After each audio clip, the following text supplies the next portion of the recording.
जीवन में किसी भी क्षण क्या हम अकेले हैं या वो सिर्फ हमारा भ्रम है? आंखों से देखकर नहीं बल्कि ईश्वर पर विश्वास करके चले। चेरोकी की एक जनजाति है, वहाँ युवाओं के एक संस्कार की कहानी बताते हैं। वहाँ पे बच्चा जब बड़ा होता है तो उसको बालक से वयस्क बनने के समय पिताजी एक अपने बच्चे को लेकर घने जंगल में लेके जाता है। वहाँ पे आंखों के ऊपर पट्टी लगा देते हैं और घनघोर जंगल में उसे पूरी रात रहना रहता है। एक चट्टान पे बिठा दिया जाता है जहाँ काफ़ी तेज हवाएं चलती रहती है और जंगल के जानवरों की भी आवाज़ आती रहती है। और उसने वो पट्टी सुबह तक नहीं निकालनी। जब उसकी आंखों के ऊपर सूरज की रोशनी पड़ेगी तब तक उसने वो पट्टी नहीं निकालनी है। उनका मानना है कि इस प्रथा के द्वारा लड़के बालक से वयस्क बनने की तरफ अग्रसित होते हैं। जबकि एक बालक पूरी रात घने जंगल में जीवित रहता है तब वो बालक से एक वयस्क बन जाता है। अब जंगल के घोर अंधेरे में वह अकेला लड़का मदद की गुहार भी नहीं लगा सकता। जब वह वन पशु की आवाज सुनता है तब वह घबरा जाता है और भय से उसके रोंगटे खड़े हो जाते हैं।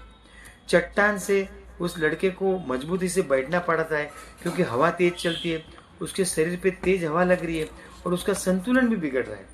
इसी कारण से वह बार बार आगे की तरफ झुक भी जाता है। लड़का बड़ी दृढ़ता से सभी कठिनाइयों का सामना कर रहा है। वो पूरी रात जंगली जानवरों की आवाज सुनता रहा और तेज हवाओं के थपेड़ों को सहता रहा, क्योंकि यह एक ही तरीका था जिससे वह बालक से वयस्क श्रेणी में प्रवेश कर सकता है। अंत में जैसे ही भोर हुई, सूर्य की किरणें उसकी आंखों की पट्टी पे आने लगी।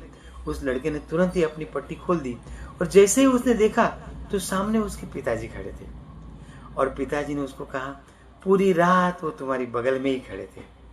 प्रथा के अनुसार अपना अनुभव किसी के साथ वो शेयर नहीं कर सकता और प्रत्येक लड़के को अपने दम पर वयस्क श्रेणी में प्रवेश करना लेता है और एक मजबूत व्यक्तिगत चरित्र विकसित करना होता है।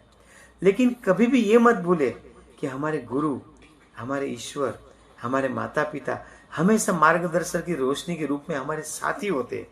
वे जादुई तरीकों से, अदृश्य रूप से हम पर काम करते रहते हैं।